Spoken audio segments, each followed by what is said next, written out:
The ER doors breathed open at 2:17 p.m., a thin squeal of rubber on metal.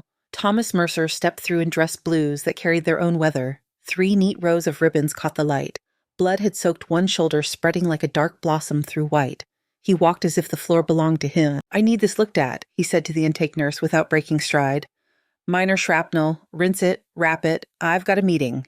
Lila Nguyen lifted her eyes from the keyboard. "Sir, you're bleeding more than minor." "I said minor." He didn't sit. He hovered. The smell of sweat and bay salt came off him hot and metallic under the antiseptic. Dr. Ava Sinclair pushed through the curtain of Bay 4 with a chart in her hand and damp hair tucked behind one ear. Her scrub top was clean. The burn mark on her left forearm flashed when she reached for gloves. A cobalt tourniquet cord looped her wrist like a bracelet. She tugged the cuff down habit more than shame. "Mr. Mercer," she said, voice even. "I'm Dr. Sinclair. Let's take a look." He didn't meet her eyes. He looked past her for someone older, broader, familiar. "Where's the physician? I mean the doctor." "I am the doctor," she said. She stepped closer and angled her body so the light hit the blood bloom. "Can I see the wound?" He set his jaw. "I asked for a doctor, not a nurse playing dress-up." Lila's mouth tightened. The hum of the fluorescence filled the gap. Ava didn't react. She peeled the gauze with saline and patience, lifting the edge a millimeter at a time, reading the pattern of clotted red through cotton. The field dressing was tight and clean, the kind you apply to someone else in a moving truck or to yourself in a mirror. The cloth finally lifted. The hole was small, 4 millimeters, maybe 5. The edges were smooth and turned inward, a dark point with an orderly rim. There was no peppering, no tearing, no stippled abrasions. She slid her fingers under the skin, a half-inch around the site-mapping firmness, watching his face for flinches. None. She checked his back and found nothing. No exit. "Where did this happen?" she asked. "At a Marine Corps Museum event," Mercer said. "Old grenade malfunction, embarrassing, surface level." Ava glanced at his shirt folded on the chair. The blood pattern fanned downward and toward the spine. She saw it once in Kandahar, once on a road that nobody in San Diego would ever drive. She kept her eyes on her hands. The room smelled like coffee that had burned on a hot plate for hours. "I recommend a CT of your chest," she said. "I'm concerned there's a foreign body near the thoracic spine. There's a risk of migration." He almost smiled. "I treated more wounds than you've read about." "Then you know infection isn't the only risk," she said. "Movement can change the position of a fragment." The curtain snapped open. Dr. Richard Vale stepped in with a crisp coat and a nod of annoyance between his eyes. "What's the delay, Dr. Sinclair?" "Wound characteristics don't match shrapnel," Ava said. "No exit wound clean entry. I want imaging." "Mr. Mercer reports a grenade malfunction," Vale said. "This is a simple clean and close. No need to tie up radiology." "Entry pattern suggests a projectile, not fragmentation," Ava said. "A CT would rule out retained metal near vital structures." Dr. Sinclair Vale said, a warning wrapped in her name. "You are 6 weeks into residency. Please proceed with irrigation and closure. Discharge with antibiotics. Follow up in a week." Mercer held her gaze for the first time. It had the weight of a locked gate.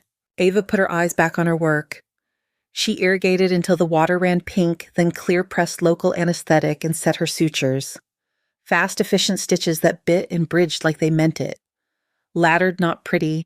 The kind you use to hold a leaking edge long enough for the rest of the body to catch up. From the next bay, a man propped on pillows watched through a soft gap in the curtain. His name on the chart said Eli Brooks. His right leg sat in traction, a metal Eiffel Tower around bone. He recognized the motion more than the technique. He had seen those hands in tents where the generator coughs and goes quiet, then comes back like a mercy. "Done," Ava said.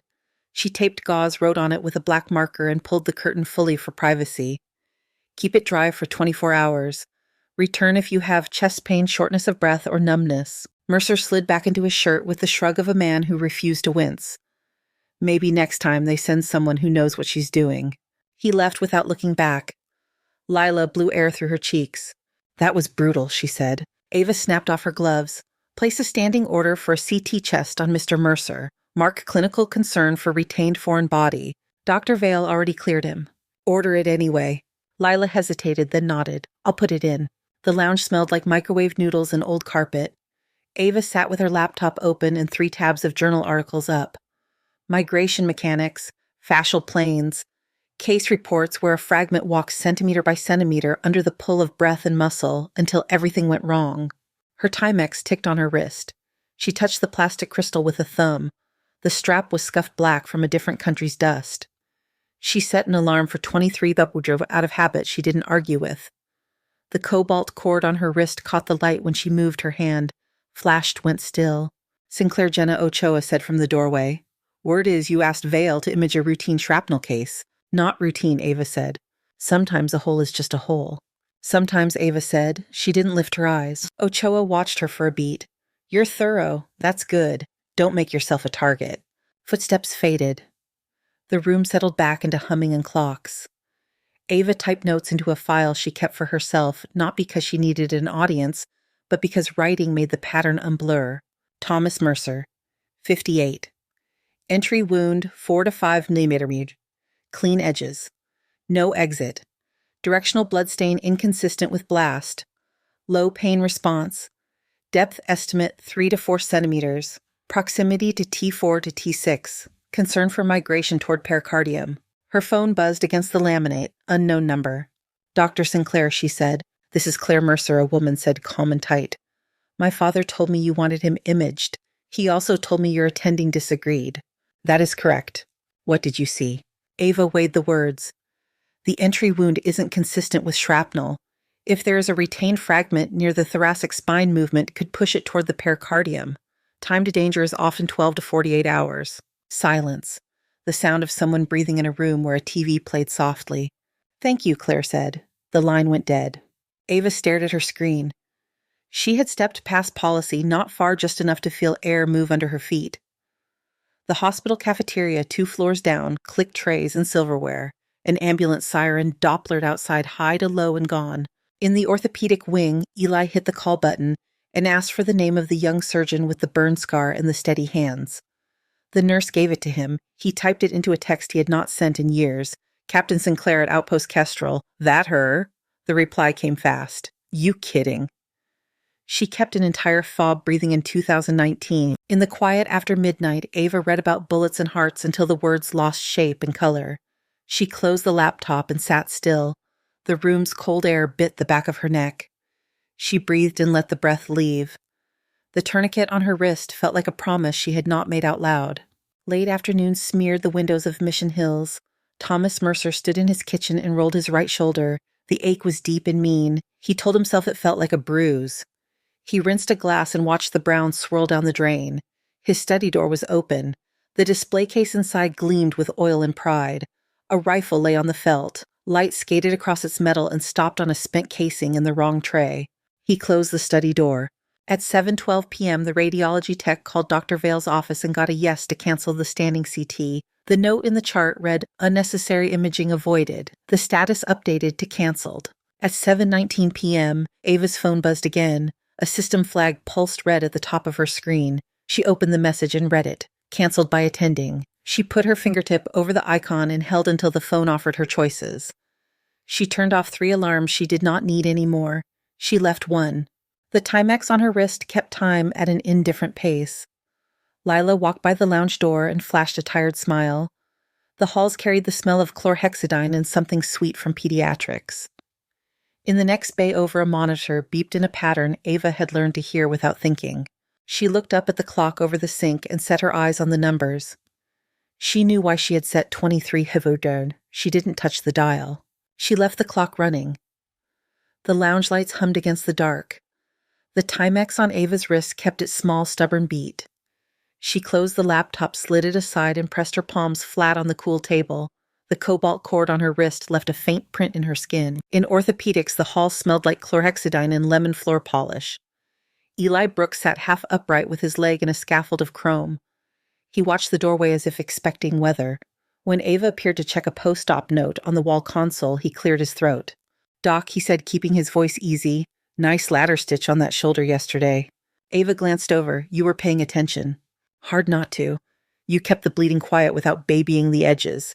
He paused. "They teach that downtown." She knew what he meant. She did not confirm it. "How is your pain?" "Manageable," he said. "That colonel, you saw something." "I saw a wound that needs imaging."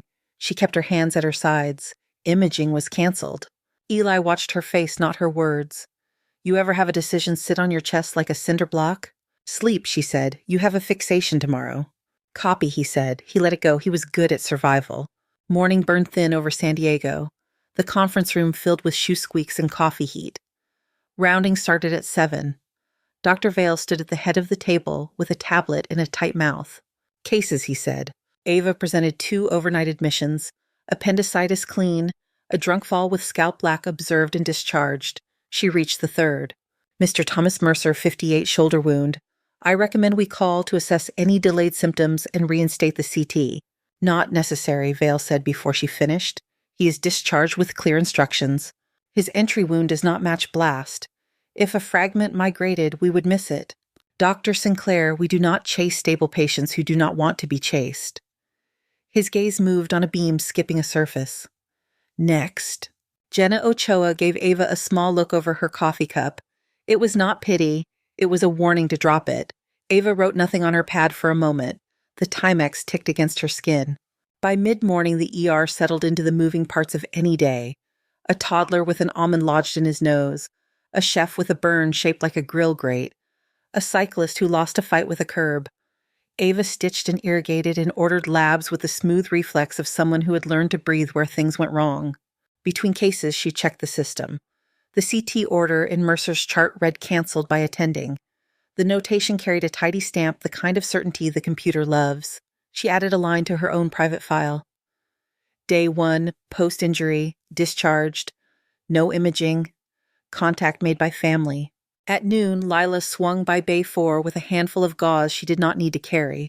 Her scrub smelled like eucalyptus soap. You look like you slept under a desk. I slept near a desk, Ava said. Radiology called me, Lila said. Wanted to make sure I knew they canceled your order. They said unnecessary. They said maybe the new resident needs a reminder about resource stewardship. Ava's jaw eased, then set. Thanks for the reminder. You want lunch? Lila asked. Not hungry, Ava said. Have a good shift. Outside gulls flared and dove over the parking lot as if it were a great key. The light came in off the bay and laid itself over the glass of the sliding doors. Ava stepped to the edge of the ambulance bay and took 5 breaths that counted to 5. The air smelled like hot asphalt and salt and exhaust. Back in Mission Hills, the house held the hush of an expensive neighborhood in the middle of a day. Claire Mercer stood in her father's kitchen with a mug in one hand and a debate on her face. You could go back, she said. Get the scan. It is one test. Thomas Mercer rinsed a plate clean and slid it into the rack. I'm not walking back there to let a kid lecture me again. She did not lecture you. She did it politely, he said. It was still the same thing. Claire let the silence sit. She called me, she said, quieter now. She told me what she was worried about. She did not have to. Mercer dried his hands on a towel. He turned his right shoulder in a slow roll. The ache dug in, then backed off. She is covering herself. I work ER, Claire said. I know what covering yourself sounds like. He looked at the doorway to his study. It stood open a few inches, showing the edge of a glass case and a line of polished wood. He closed it with 2 fingers. The latch clicked soft. Drop it, he said. She did not. She took out her phone and typed something. He watched her do it and pretended not to. The afternoon at Coastal Mercy ran on rails. Ava drained a hematoma on a teenager's shin. She sedated an anxious man for a shoulder reduction and felt the thunk when the joint slid home. She threw the tourniquet cord from one wrist to the other and back when her thoughts started to loop. Jenna passed her in the hall and fell into step. You still on about the museum hero? He is not a hero, Ava said. He is a patient. Jenna looked at her. You know what I mean. Do I? Jenna stopped. On paper, he is clean. On paper, you look pushy and new. She lifted her hands. I am not saying right or wrong. I am saying be smart. Ava nodded. It was a courtesy, not an agreement. At 3, a commotion erupted at the bay doors. A delivery truck pulled in the wrong lane. Lila put up both hands and shouted with a voice that cut through diesel rumble. The driver backed out as 3 EMTs pushed a gurney past the mess. The stretcher held a man with a burned forearm and eyes that never left Ava's hands while she worked. She sutured in a rhythm that made the monitor beeps fall into sync without meaning to. Her Timex ticked 1 time out of 4, the same as the machine. Near 5, an email from Medical Affairs hit her inbox. Title line read, Documentation Note. Inside 3 lines. Re-evaluate your ordering practices for imaging. Resource utilization is a shared responsibility. Please discuss with your attending. There was no signature, just a block of small print that told her how to be a good citizen. She did not reply. Sun slid low. The city took on that amber tint that makes everything look like memory. Out beyond Harbor Island, a tourist boat blew its horn. 2 quick blasts. The sound pressed against the glass like a hand. Ava found a quiet corner near the end of the radiology hall and called up journal abstracts on her phone. A case from Ankara, a case from Madrid, a small series from Houston. All of them showed drawings that mapped a path from shoulder to heart like a slow river. She traced the line with a fingertip skin to screen and let the map sink in. Her phone shivered in her hand. A text from an unsaved number. He is stubborn, pain down the arm this afternoon. Says it is nothing. The name under it read Claire M. Ava typed, any shortness of breath, any chest pressure. He would not say if he had it. Her reply took shape and changed shape twice before she sent it. If symptoms change, call 911. Keep him seated. Keep him from reaching overhead. Try to keep him from lifting. The message looked ridiculous in its simplicity. It was all she could give. Claire sent back one word, copy. Evening rose across the hospital in layers. Pediatrics grew quiet. Ortho rumbled. ICU clicked down to whispers. In the cafeteria, a line formed for something that smelled like cinnamon and cheese and not like food. The aquarium near the gift shop burbled and glowed blue on the floor. Ava sat in the staff stairwell for 3 minutes and watched dust motes pass a narrow beam of light. Her hand found the tourniquet cord and rolled it tight against her palm until the edge pressed a thin bite into skin. She let go and watched the mark fade. She checked the time. The Timex said 1856. She did not go home. In Mission Hills, the light slanted across the living room like a stripe. Thomas Mercer sat down and stood back up because sitting made him aware of his breathing and standing made him aware of his shoulder. He settled for leaning against the counter. Claire stood by the sink with her phone near her hip. They did not speak. The house held their silence like a bowl holds water. At Coastal Mercy, a small crowd gathered around Bay 6. A high school soccer player lay staring at the ceiling while Ava palpated his ankle and explained ligaments in short sentences he could hear. He smiled once when she mimed a hinge. His mother asked the same question twice and apologized twice for asking it. Eli watched from his bed as the day thinned to evening. He was a long distance from the sand and wire that used to bracket his vision. He was not far from the sound it made in his head when a decision mattered. He took out his phone and pulled up a contact he kept for luck. He typed a message with a care that made his hands slow. Found her. He hit send and closed his eyes. The room smelled like antiseptic and warmed plastic. Somewhere down the hall, a TV murmured baseball broadcast noise without the bats. At 19 a.m. 32, a small flare of fireworks broke over the bay. The color washed the ER windows red, then gold, then gone. The sound arrived a breath later. A soft thump. Ava stopped with a chart half open. For a second, the room tilted toward a tent with canvas walls and a generator that coughed and fell silent. She blinked and the ceiling returned to its grid. Lila appeared at her side with 2 paper cups. Tea, she said. Not coffee. Someone said you were trying to sleep again without staying. This might help. Ava took it. The cup was hot enough to burn a little. She liked the sting. Thanks, you good, Lila asked. Yes, Ava said. Honesty within the bounds of the shift. She cleaned a tray, folded gauze to a perfect square and stacked it in a bin that made a satisfying click when it seated. She wiped a line of saline that had dried white on the edge of the counter. The Timex on her wrist marked 2004. In the kitchen at Mission Hills, Claire reached up for a glass on the second shelf to hand to her father. He reached at the same time with his right arm. The rim of the glass grazed his fingertips. He drew a breath that caught halfway in his chest. The glass wobbled in the light. He closed his hand around it and set it down. Claire looked at him. He did not meet her eyes. Her phone lit the countertop. She did not pick it up. She watched the rise and fall of his chest as if it were a tide she knew better than he did. The room held a copper smell from the roast she had made and a faint ghost of oil that lived in the study behind the closed door. The Timex ticked. Ava finished a note and slid it into the queue. Her tea had gone cold.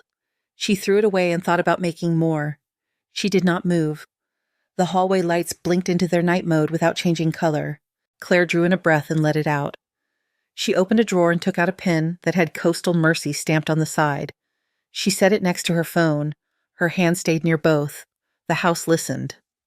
The light from the street outside painted a thin stripe across the tile that looked like a seam in fabric. The sound in Ava's head matched the monitors in Pay 2. She did not try to separate them. She stood still enough to feel her own pulse under the band of the watch. She held that rhythm as if it were a small animal sitting quiet in her hands. The first call came through as static and breath. Coastal Mercy, this is Medic 47. 58-year-old male, sudden chest pain and shortness of breath.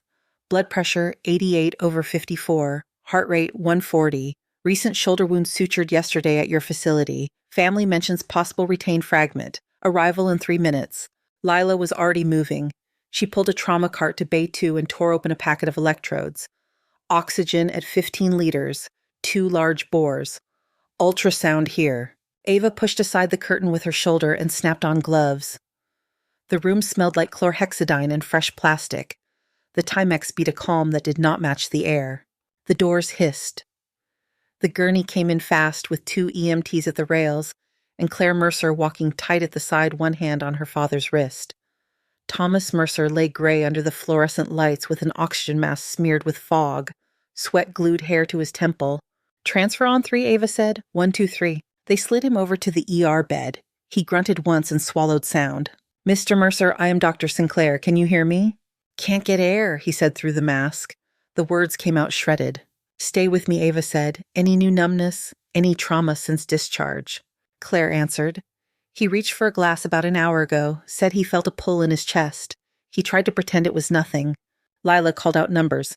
BP 85/55, HR 141, respirations 30 shallow, O2 sat 91 on non-rebreather. Ava pressed the ultrasound probe against his chest. Gel chilled the skin. She angled subcostal and swept. Black crescent where there should be none.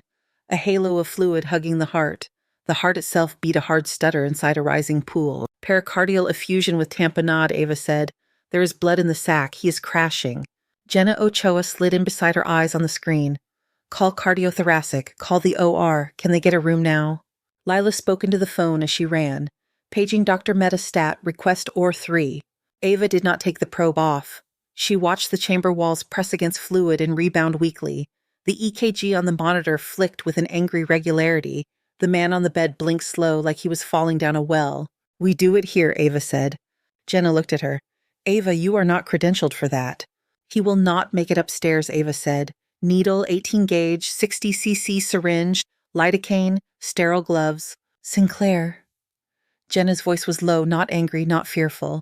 She was thinking, and she was an attending who had not spent nights in dirt. How many? Enough, Ava said. She kept her voice steady and let the number stay off her tongue. Lila dumped a spinal needle in a sterile pack next to Ava's hands. You are leading, she said. It was not a question. Ava pulled a mask up. She cleaned the subxiphoid region with a paint of brown that stained her gloves. She infiltrated lidocaine with a small needle until the skin raised a pale wheal. She placed the ultrasound so the heart sat at the left of the screen, with the fluid a dark lake between needle path and rhythm. Mr. Mercer, she said, you will feel pressure. Try not to move. She pitched her voice as if she were anchoring both of them with it. His eyes found hers for the first time. A flicker of recognition, a flicker of regret. Do it, he said through plastic. Ava advanced the spinal needle at 45 degrees toward the left shoulder. She watched the tip on the ultrasound, a gleam moving through gray. The room's noise thinned to beeps and breath.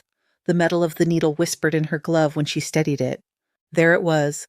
The pop against fibrous tissue. The sudden give. She pulled back on the plunger. Dark blood filled the barrel like smoke. I am in, she said. She aspirated slowly. 20 milliliters. 30. 40. The man's pressure nudged up on the monitor like a hand pushing through water. 50. The pulse on the screen found more distance between beats. His face picked up a shade of pink the gray could not swallow. BP 98/64, Lila said. Heart rate 110. Claire covered her mouth with her hand. It trembled once and then went still. She looked at Ava the way you look at the man who reached in and turned a sternum back on. Ava drew another 10 and felt the resistance change. She pulled the needle out and pressed gauze to the tiny hole her hand had made. She taped it down. She wanted to keep going, and she wanted to get him upstairs under lights he needed. Dr. Mehta is scrubbed and ready, Lila said. OR3.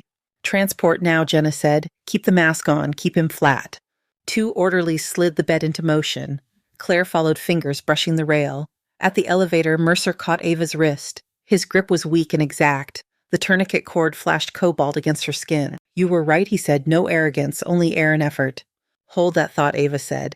She eased his hand back to the sheet so he would not pull out a line. The doors closed. The ER noise flowed back in as if someone had lifted a lid. Ava pulled off her gloves and binned them.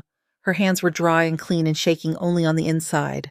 Dr. Vale appeared at the edge of the bay with his coat unbuttoned and the red of a finished operation around his eyes. 2 words left his mouth before he reached her. "What happened?" "Mr. Mercer returned in tamponade," Ava said. "I performed a pericardiocentesis in the ER to stabilize for transport." "You what?" "He was decompensating," Ava said.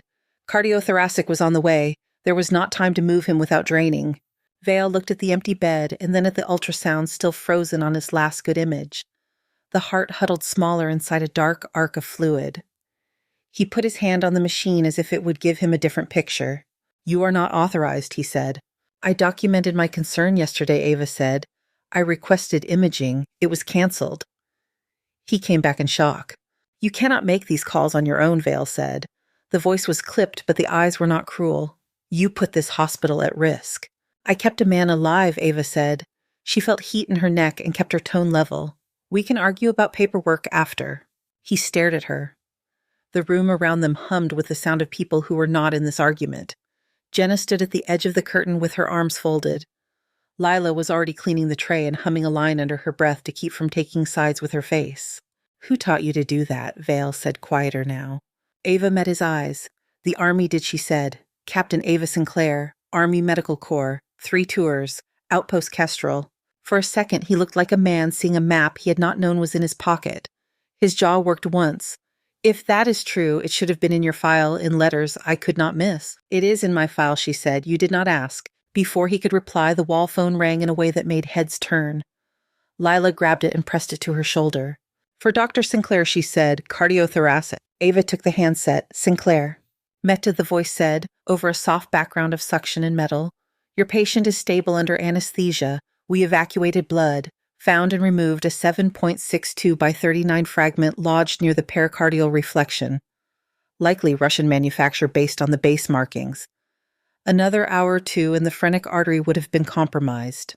Ava closed her eyes for one count and opened them. "How is he now?" "Heart is beating with room to move," Meta said. "We are closing. He will go to ICU. Good catch." "Thank you," Ava said. She handed the phone to Lila and wiped a thumb across a line of gel that had dried on her knuckle. Vale watched her face. 7.62, he said. It came out not as a question, but as a piece that fit. "Not shrapnel," Ava said, "not a museum malfunction." He drew a breath and let it leave him. "You told me yesterday the pattern did not match." "I did," she said. He put both hands in his coat pockets and rocked once on his heels like a man who wanted to sit and could not find a chair. "You made the right call," he said. It cost him something to say it. He said it anyway. "We still have to discuss process." "We will," Ava said. He looked around the bay at the frozen ultrasound at the empty bed at Jenna and Lila, not listening on purpose. He nodded just once and stepped out of the curtain. Jenna came in and stood close enough that their shoulders almost touched without crowding. "Nice work," she said. Ava took a breath that went all the way down. "Thank you." "You can stop shaking now," Jenna said. "I am not shaking," Ava said. "Your watches," Jenna said, and tipped her chin at the Timex. The second hand skipped bold along the face in a rhythm that felt just a fraction too fast. Ava laughed once, quiet and short. It was a release, and it was a start. She pulled her mask down and let air that did not smell like iodine into her lungs. Claire came back from the elevator bay with a small damp line on her cheek, where she had wiped it with the back of her hand. She did not come into the room at first. She stood in the doorway and watched Ava as if she were measuring something that did not have units. "ICU in 30, she said when she stepped closer. "Dr. Mehta says he is stable." Ava nodded. "You did the right thing calling." Claire shook her head. "You did the right thing not letting him go soft under you." She held Ava's eyes. "Thank you."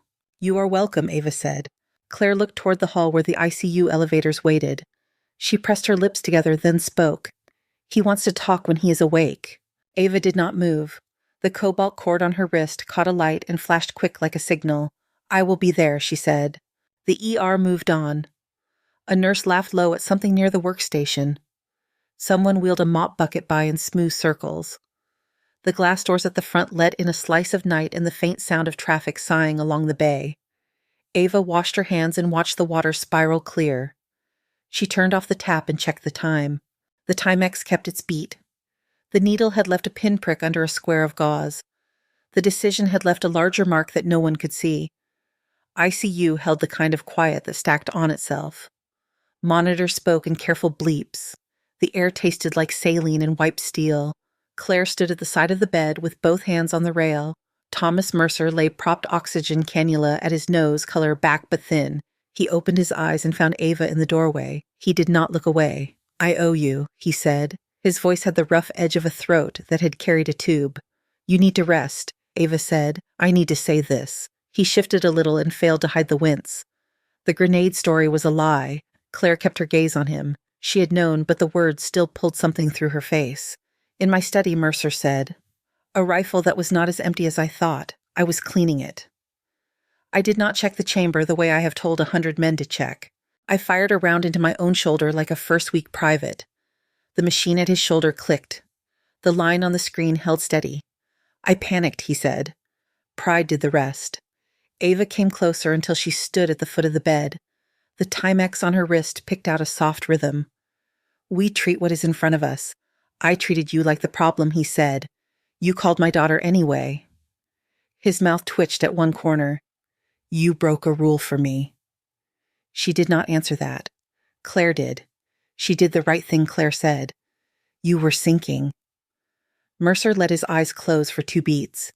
He opened them to Ava again. "Thank you," he said. Before Ava could speak, steps sounded in the hall. Dr. Vale appeared in the doorway. Behind him came a woman in an Army service uniform, brown hair pulled into a regulation bun, and eyes that scanned every inch of the room before resting on Ava. Dr. Sinclair Vale said, "This is Colonel Dana Whitaker, Army Medical Corps." Whitaker nodded once. "Captain Sinclair?" She used the rank with a quiet certainty that did not ask permission. Ava stood straighter without meaning to. The burn scar on her forearm tightened as skin shifted. "Doctor will do." Whitaker took it in and did not press. "We heard about your intervention," she said. "We also have your record." Mercer watched them as if a door in the wall had opened. Claire eased back a half step to give them space. "Forward trauma teams are being rebuilt," Whitaker said. "We need curriculum that matches what the field actually does. I am here to offer you a civilian contract to design and teach it. No deployment, no uniform. Control over content." Val stayed quiet. He had the face of a man who knows not to interrupt a negotiation that is not his. Ava looked at the bed, then out the glass toward the dark. She felt the cobalt cord against her wrist. It had warmed under her skin. "I left the Army for a reason." Whitaker did not fill the silence. She waited. "Kandahar," Ava said. The word arrived with the cool of a different night. 4 children in the wrong place at the wrong time. Bad intel. "I tried." The rest of the sentence did not need words. It was in the set of her shoulders. Whitaker's eyes softened without losing their focus. "I have read that report. It reads like it happened to someone else," Ava said. It did not. Whitaker stepped closer, careful not to crowd. The smell of starch and warm fabric came with her. "My son is buried at Miramar," she said. "Platoon leader." The medic with him was 19 and 6 weeks out of training. He did what he could with what he had. It was not enough. I have spent years watching that fact sit on people who did not deserve it. Ava's hand went to the edge of the blanket at the foot of the bed and smoothed a wrinkle that did not matter. The motion let her breathe. "We can keep losing people to gaps," Whitaker said, quieter now. "Or we can close some of them. You know exactly where the gaps are. You did not learn in a simulation." The room held for a count. Vale looked at the ceiling. Claire looked at her father. Mercer looked at Ava. "Think about it," Whitaker said. She did not push it across the line into pressure. "My card is with the charge nurse." She stepped back. Vale nodded once to Mercer and to Ava and left with Whitaker. The door sighed shut and left the 4 of them in the measured quiet again. Mercer found Ava's eyes. "You were made for this," he said low. You keep people alive. I am also tired, Ava said.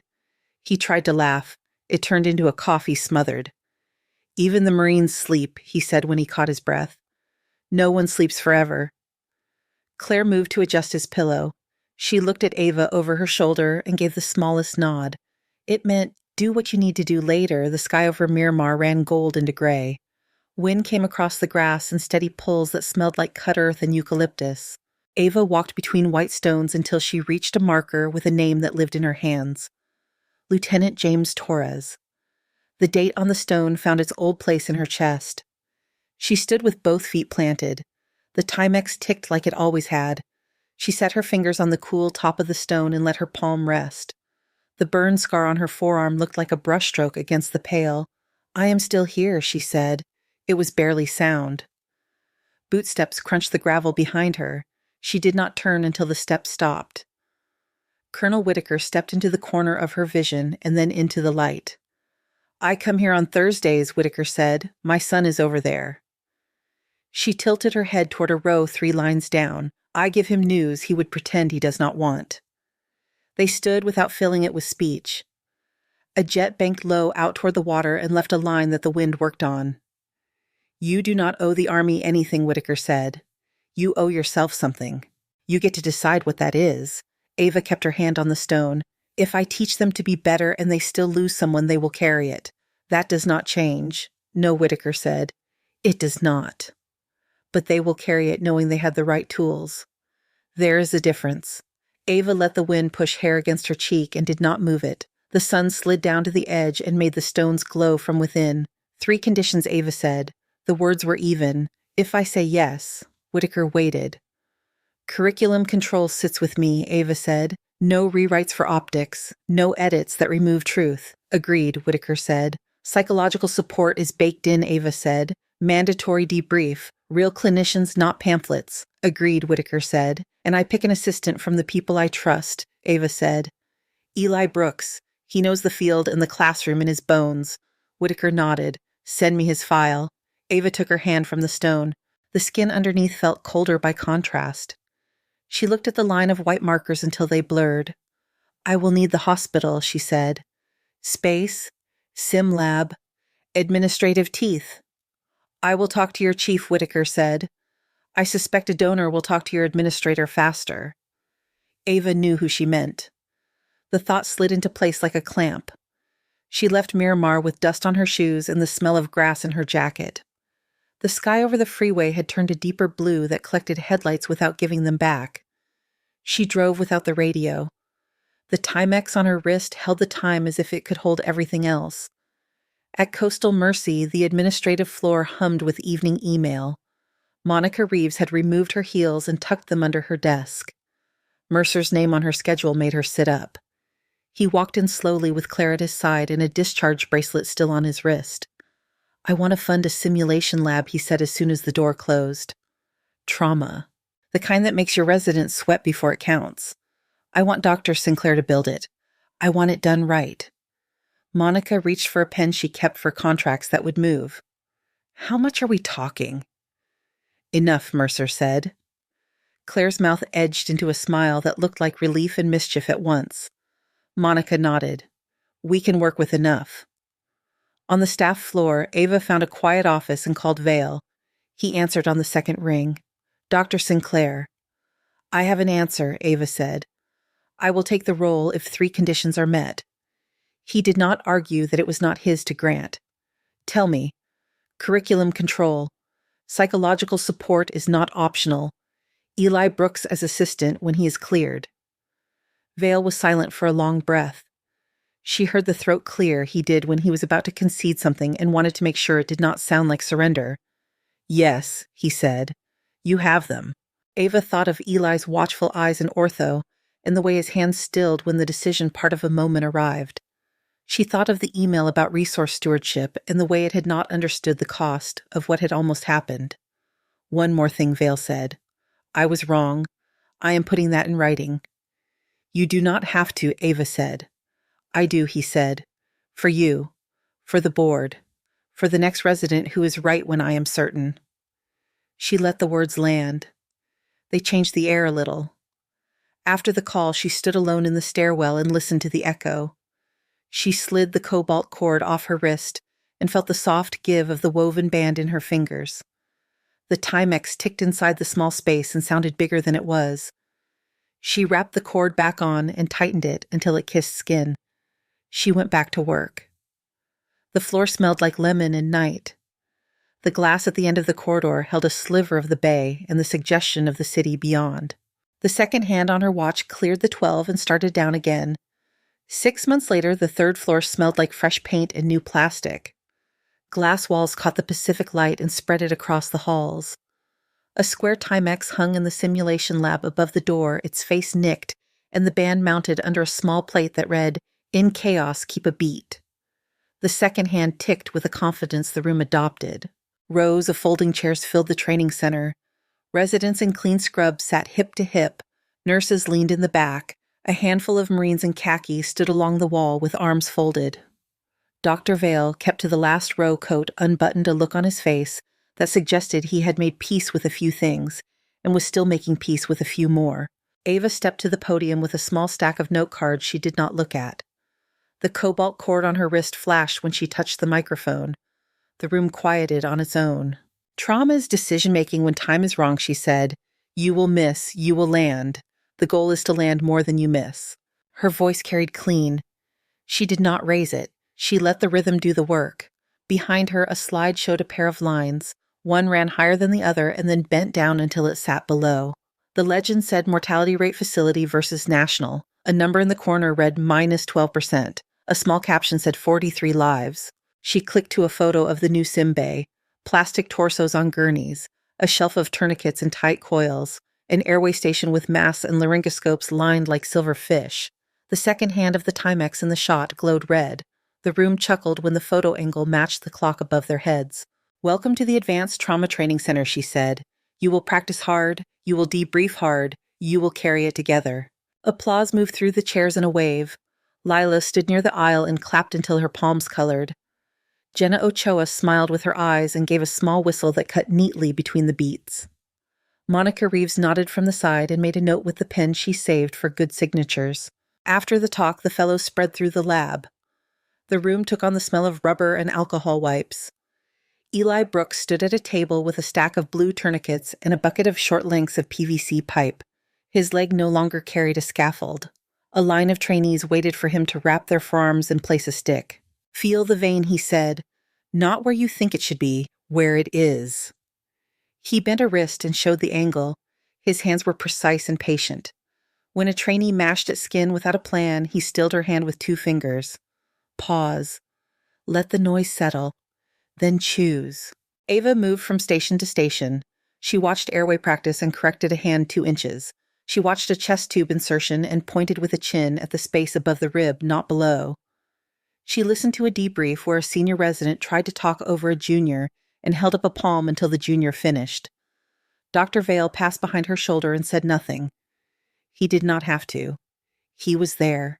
At noon, a small crowd gathered under the Timex for a short ribbon cut that had been scheduled because someone at administration liked ceremonies. Thomas Mercer walked in wearing a suit cut to hide the way he still favored one side.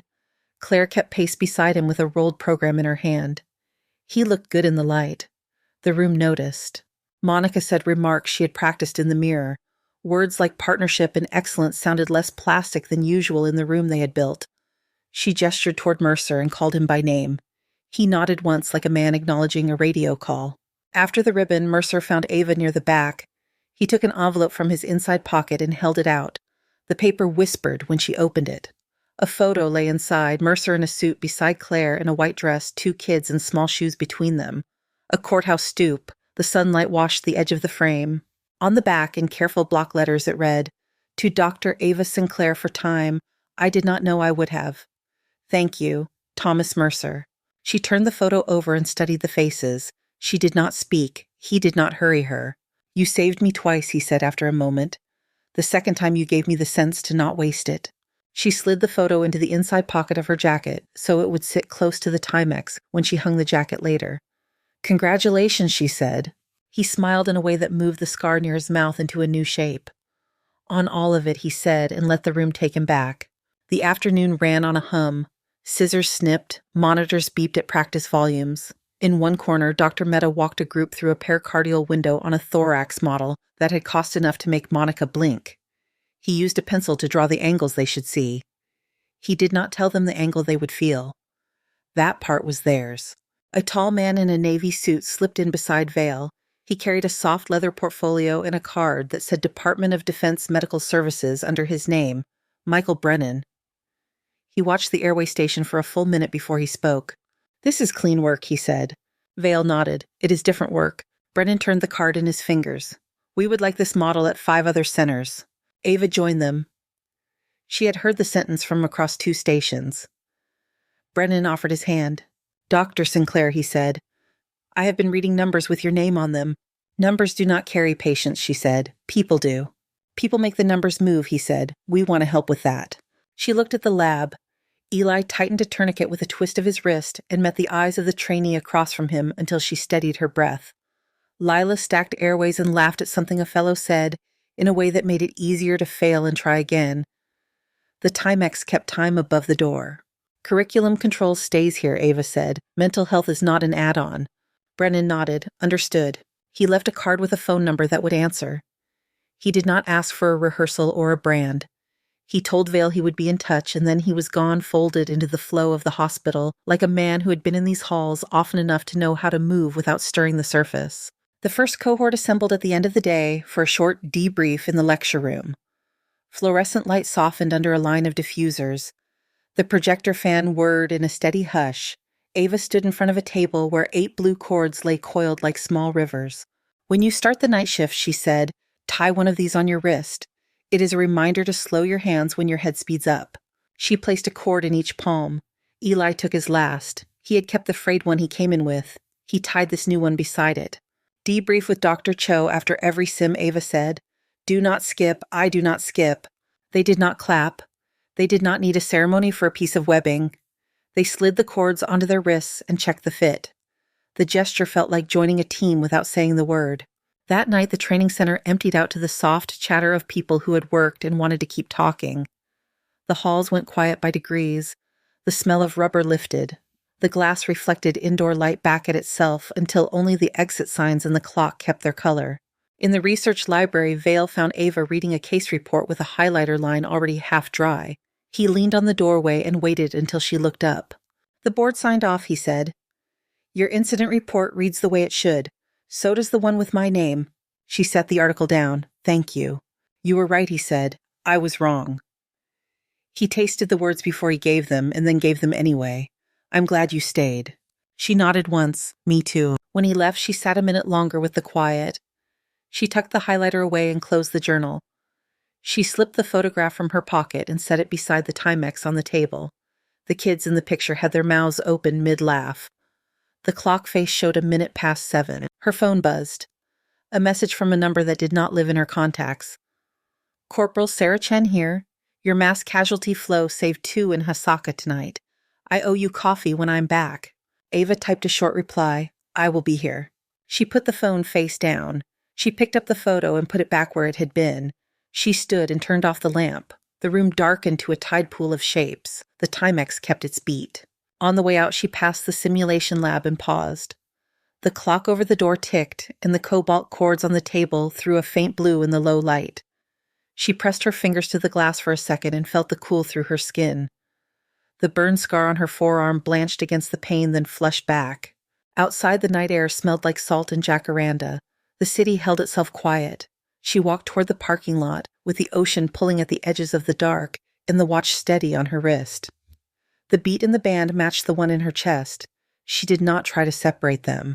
Thank you so much for listening to today's story. If this story resonated with you or made you reflect, I'd love to hear your thoughts, so feel free to share them in the comments below. And don't forget to like, subscribe, and hit the notification bell so you won't miss the next story.